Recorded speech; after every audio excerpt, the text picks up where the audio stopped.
দেখো দিদি নানি, আমি আজ 5 বছর ধরে পড়াশোনা লেগে বাইরে পড়ে আছি। দেখুন না আমাদের কিছু ছিল না, এখন তো আমি নিজের পায়ে দাঁড়িয়েছি। সরকার থেকে একটা কোয়ার্টারও দিয়েছে।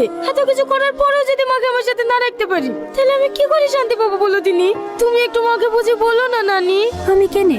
কেউই ওকে বুঝে ওই গ্রামে পাঠাতে পারবে না। কেনে? কি এমন আছে ওই গ্রামে? ওই গ্রামে তোর মার বিয়ে হয়েছিল, তুই যখন 6 মাসের ছিলি। এই লে তোর কাবিনের টাকা, এক্ষুনি বেরিয়ে যা বাড়ি থেকে। এ বাড়িতে তো ছায়াও যেন না পড়ে। মা, আপনি আপনার ছেলেকে একটু বোঝান না। আপনিও তো একজন মেয়ে।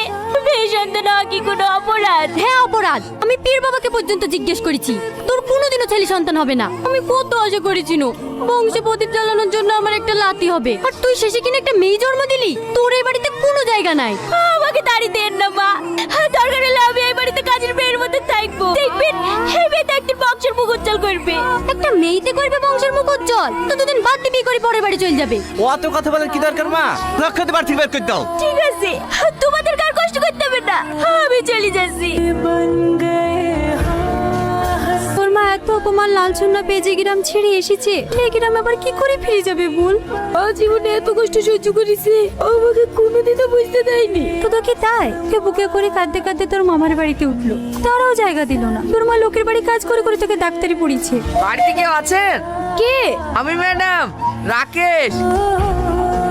গাড়ি চলে এসছে, কখন যাবেন? এক্ষুনি বেরোবো, তুমি গাড়িতে গিয়ে বসো, আমি আসছি। ঠিক আছে ম্যাডাম। মা, আমাকে জোর করিস নি মধু, আমি যাব না, তুই যা। আমি নানির মুখে সব শুনেছি। তোমার মেয়ে আজ সফল, তোমার মেয়েকে ওদের সামনে দাঁড় করে আজ গর্ব করা উচিত। তুমি যেতে চাইছো না কেন? তার যেতে পাওয়া উচিত ওদের। আর তাছাড়া তুমি কোয়ার্টারে থাকবা, সমস্ত বাজার আমি তোমাকে করে লিখে দেবো। তোমাকে বাইরেও বেরোতে হবে না। চলো না মা, তুমি না গেলে আমার একটু ভালো লাগবে না। আচ্ছা ঠিক আছে, চ।